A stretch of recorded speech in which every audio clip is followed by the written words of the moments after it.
स्वामी को सदा मेरा स्मरण रहता है। मेरे प्रति उनके स्नेह का परिचायक है ये भोजन।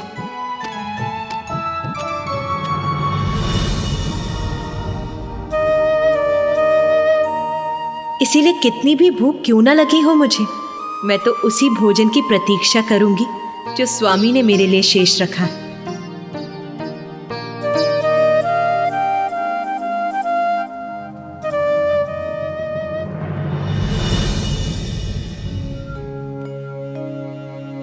महादेव,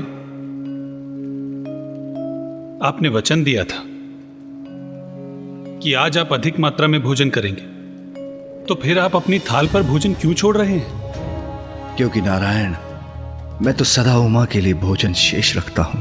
महादेव, आज आप देवी पार्वती के लिए भोजन कदापि शेष नहीं रखेंगे। नारायण, ये आप क्या कह रहे हैं? भोलेनाथ, आज कोई प्रश्न नहीं। जब आपने सब मुझ पर छोड़ा है तो मेरी लीला मेरे अनुसार ही होने दीजिए।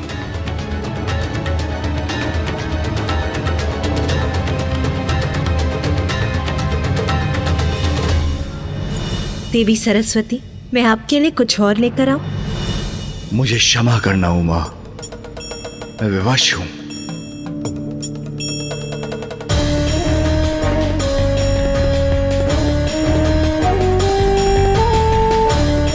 नारायण को वचन दिया है, इसलिए मुझे ऐसा करना ही होगा।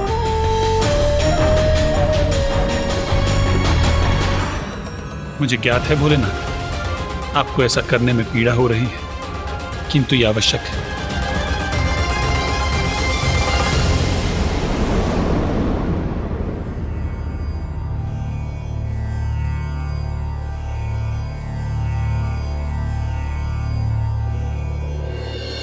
सब कुछ बहुत अच्छे से हो गया ना स्वामी? भ्राता नारायण, देवी लक्ष्मी, देवी सरस्वती और ब्रह्मदेव सभी ने बहुत मन से भोजन किया। सभी बहुत प्रसन्न हुए, है ना नाथ? हाँ हाँ, मुझे ज्ञात है आप क्या कहना चाह रहे हैं। चिंता मत कीजिए, मैं भी भोजन करने ही जा रही हूँ। उचित है उमा, तो मैं ध्यान में बैठता हूँ।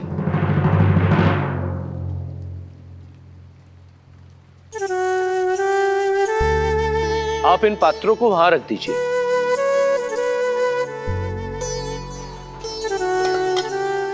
नंदी जी, सभी गणों को भोजन दे दिया ना? जी माता, दे दिया है। और पशुओं को? माता, उन्हें भी भोजन दे दिया है। उचित है, तो नंदी जी अब आप भी भोजन कर लीजिए। उचित है माता। माता, सदैव के समान महादेव की थाली आपके लिए रख दी है, आप भी भोजन कर लीजिएगा। जी।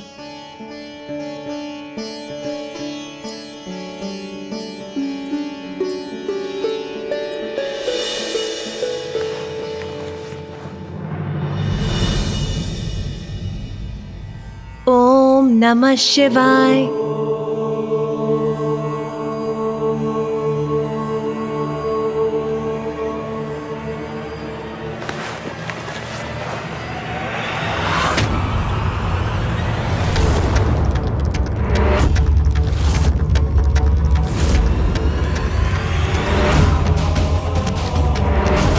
इतना स्वादिष्ट भोजन है कि मुझसे तो रुका ही नहीं जा रहा। आप भी हमारे साथ भोजन कीजिए। देवी सरस्वती, मैं अपनी थाल कभी नहीं लगाती। स्वामी भोजन के बाद अपनी थाल में जो छोड़ देते हैं मैं वही ग्रहण करती। ये क्या? स्वामी ने मेरे लिए कुछ भी शेष नहीं रखा? ये तो असंभव है। अवश्य नंदी जी से कोई भूल हुई होगी, उन्होंने यहाँ कोई और थाल रख दिया होगा।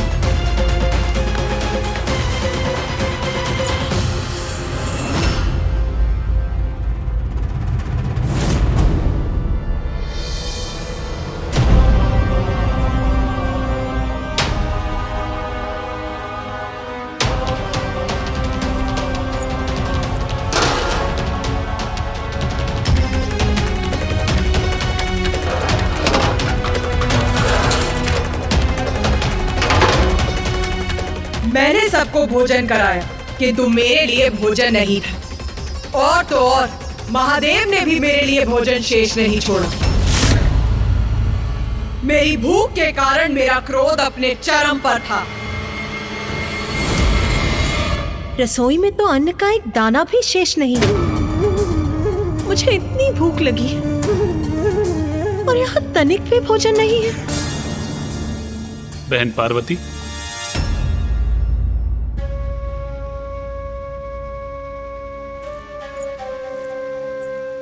भ्राता नारायण, आप यहाँ? हाँ, मुझे आपकी चिंता हो रही थी। आपने हम सबको इतना स्वादिष्ट भोजन करवाया किंतु स्वयं कुछ नहीं खाया। किंतु आपका भ्राता होने के नाते मैं केवल ये देखने आया था कि आपने कुछ ग्रहण किया अथवा नहीं। नहीं भ्राता, देखिए ना, महादेव को भली भांति ज्ञात है कि मैं उन्हीं की थाल से खाती हूँ, फिर भी उन्होंने मेरे लिए कुछ नहीं छोड़ा। कुछ नहीं छोड़ा? सर्वथा अनुचित किया महादेव ने। महादेव आपके पति हैं। पति भर्ता होता है और पति का दायित्व होता है कि वो अपनी पत्नी का भरण पोषण करे। इसलिए महादेव से मांग करने का, उनसे पूछने का कि उन्होंने ऐसा अनुचित कार्य क्यों किया, आपका अधिकार है।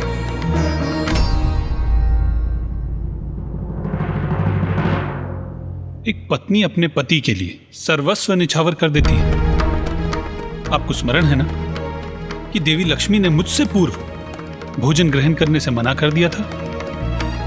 आपने इतना सब कुछ किया किंतु महादेव ने यह सुनिश्चित किए बिना कि आपने भोजन किया अथवा नहीं, वो ध्यान में चले गए। सर्वथा अनुचित किया महादेव ने।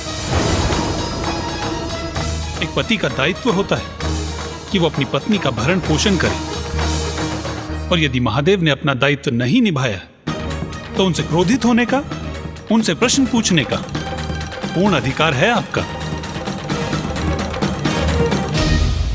आप उचित कह रहे हैं भ्राता नारायण। मैं भूख से व्याकुल हो रही हूँ और महादेव को मेरी तनिक भी चिंता नहीं।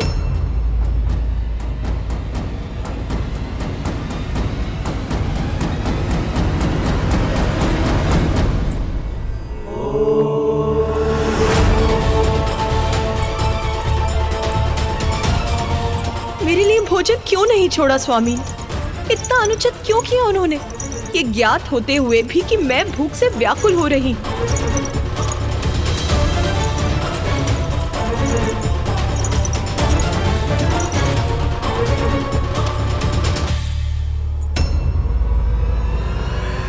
ये क्या नाथ, मुझे आपकी पत्नी को भोजन का एक निवाला भी प्राप्त नहीं हुआ और आप यहाँ निश्चिंत होकर ध्यान मग्न बैठे।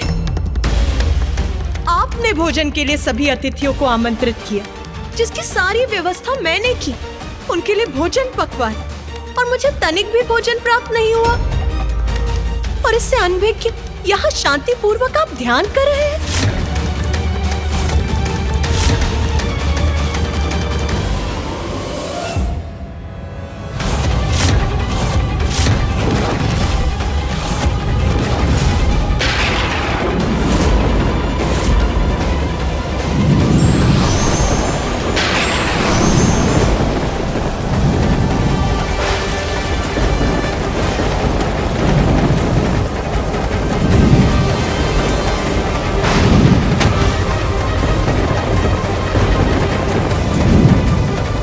मैंने आपसे मात्र इतनी सी मांग की थी कि आप अपने भोजन में से मेरे लिए थोड़ा सा भोजन शेष रखें, किंतु क्या ऐसा किया आपने?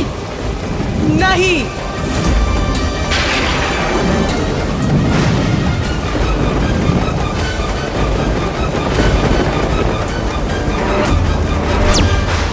आपकी पत्नी भूखी है नाथ, मैं आपके आहार का पूर्ण ध्यान रखती हूँ, किंतु क्या आप भी ऐसा करते हैं?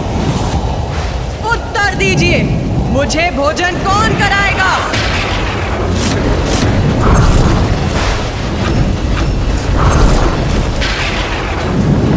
उचित है, यदि मेरे पति मेरा ध्यान नहीं रखेंगे तो मैं अपना ध्यान स्वयं रखूंगी।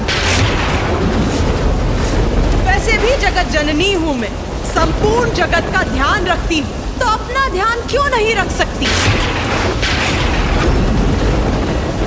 यदि आपको नहीं है महादेव, तो मैं अब स्वयं अपनी भूख मिटाऊंगी, स्वयं अपनी भूख मिटाऊंगी। यदि आपको मेरी चिंता नहीं है महादेव, तो मैं अब स्वयं अपनी भूख मिटाऊंगी।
कमलनयनां रत्नसिंहासनस्थां भक्ताभीष्टप्रदात्रीं सुरनिकरकरां सेव्यकञ्जाञ्जुयुग्मां नीलाम्बोजां सुखान्ति।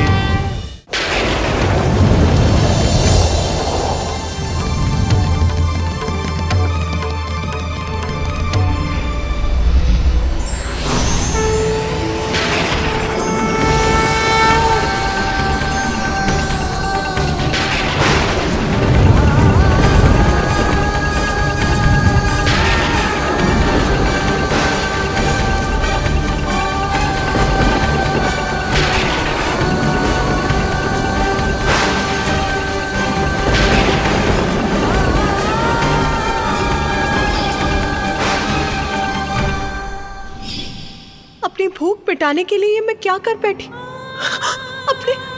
अपने स्वामी को ही निकल गई।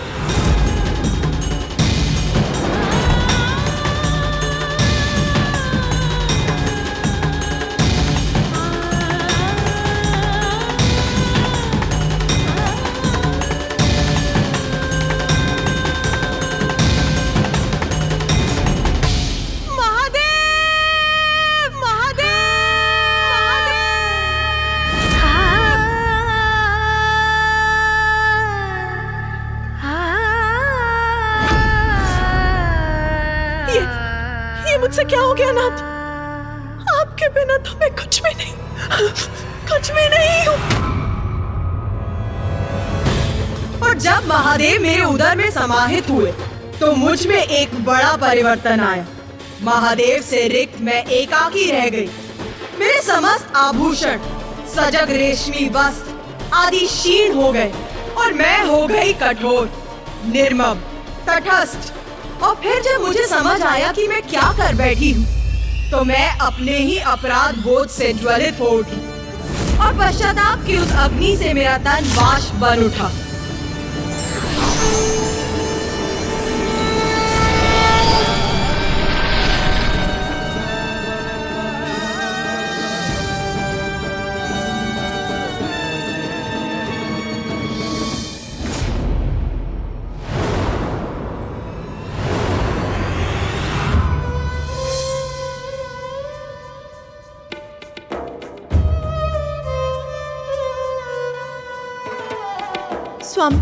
स्वामी मुझे क्षमा कर दीजिए। मुझे ज्ञात नहीं क्रोधवश में ये क्या कर बैठी। मुझे क्षमा कर दीजिए। उमा, आपको क्षमा याचना करने की कोई आवश्यकता नहीं। क्योंकि जो भी हुआ वो सब नारायण, ब्रह्मदेव और मेरी लीला का ही परिणाम था। उमा, आप जगत जननी हैं, इसलिए सभी जीवों के प्रति आपको बहुत स्नेह है। इसीलिए अभी तक आपकी महाविद्या स्वरूप सृजन और पालन हेतु प्रकट हुए, किंतु अपनी संतानों को दंडित करने के लिए अपनी संतानों का मोह नहीं त्याग सकी आप, क्योंकि आप एक मां, एक पत्नी, एक सखी और एक बहन हैं। इन सभी संबंधों के मोह के कारण दंड देना आपके लिए कठिन हो जाता है, किंतु आपके इस रूप में अपनी भावनाओं को तजकर आप न्याय करने में असमर्थ नहीं रहेंगी। किंतु प्रभु, मेरे प्रत्येक रूप में आप मेरे साथ रहते हैं। ये मेरा प्रथम रूप है जिसमें मुझे आपका सानिध्य नहीं प्राप्त हुआ। क्या इसीलिए इतनी कठोरता उत्पन्न हो गई मुझ में? भले ही आपका मोह मात्र मेरे लिए ही हो, किंतु उससे आपकी निर्णय क्षमता पर प्रभाव पड़ेगा ही। इसलिए आपके इस रूप में आप पुरुष शून्य होंगी, अर्थात मैं आपके साथ नहीं रहूंगा, क्योंकि इस रूप में आपकी आसक्ति मात्र न्याय के प्रति हो सकती है। जो न्याय करता है उसका किसी भी मोह अथवा संबंध से प्रेरित और प्रभावित होना उचित नहीं। उमा, आप अपने स्वरूप में संसार को बुरे कर्मों के फलस्वरूप अकाल, महामारी, दुख, कलेश आदि का दंड देंगी। आपके स्वरूप में आप धूम्र बनकर भी प्रकट होंगी, इसलिए संसार आपके स्वरूप को धूमावती के नाम से जानेगा।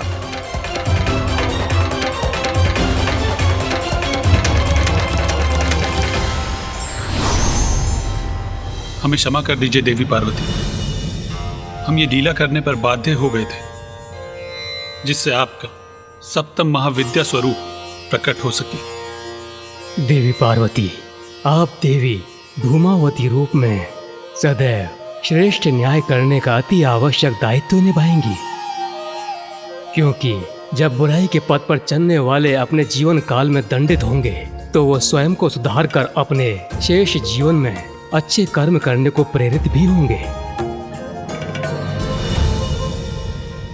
उमा, हमें ज्ञात है आपका 16 श्रृंगार आपके लिए अत्यंत महत्वपूर्ण है, जैसे सुमंगली कड़ियां, आपके केश की चोटियां, सिंदूर, आपके शीश को सुशोभित करने वाले पुष्प, मंगलसूत्र, बिछियां, इन सभी का परित्याग करने के लिए कह रहे हैं हम। और उससे भी अधिक आपको मुझसे दूर रहना होगा, क्योंकि संसार के कल्याण के लिए आपको यह अवतार लेना ही होगा। आपने तो सदा सृष्टि को अपने से ऊपर रखा है, इसलिए मैं एक बार पुनः अनुरोध करता हूं, आप एक बार पुनः संसार के कल्याण के लिए ये सब त्याग दीजिए प्रिय, ये सब त्याग दीजिए प्रिय, ये सब त्याग दीजिए प्रिय।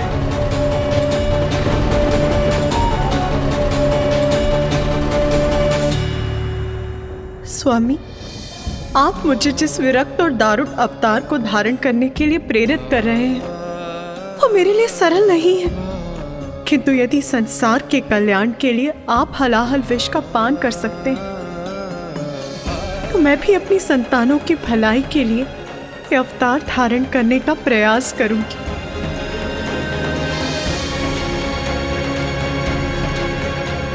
मुझसे दूर रहना तो आपके लिए भी सरल नहीं होगा नाथ, किंतु यदि मुझे निष्पक्ष होकर न्याय करने हेतु ये पुरुष शून्य अवतार लेना होगा तो मुझे ये भी स्वीकार है।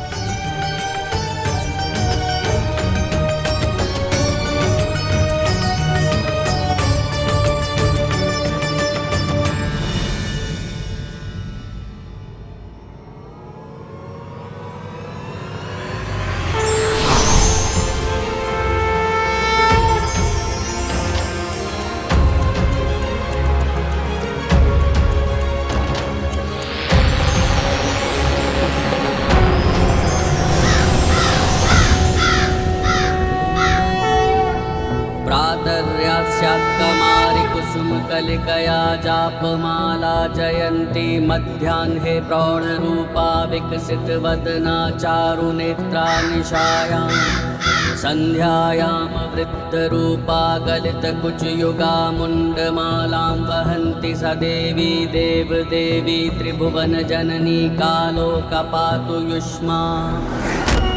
बाहर के शत्रु का सामना तो व्यक्ति कर सकता है, किंतु अंतर में ही दोष हो तो उसका निवारण आपकी कृपा और सहायता से ही हो सकता है। किंतु इसके लिए आपने अपना कौन सा रूप धारण किया माता?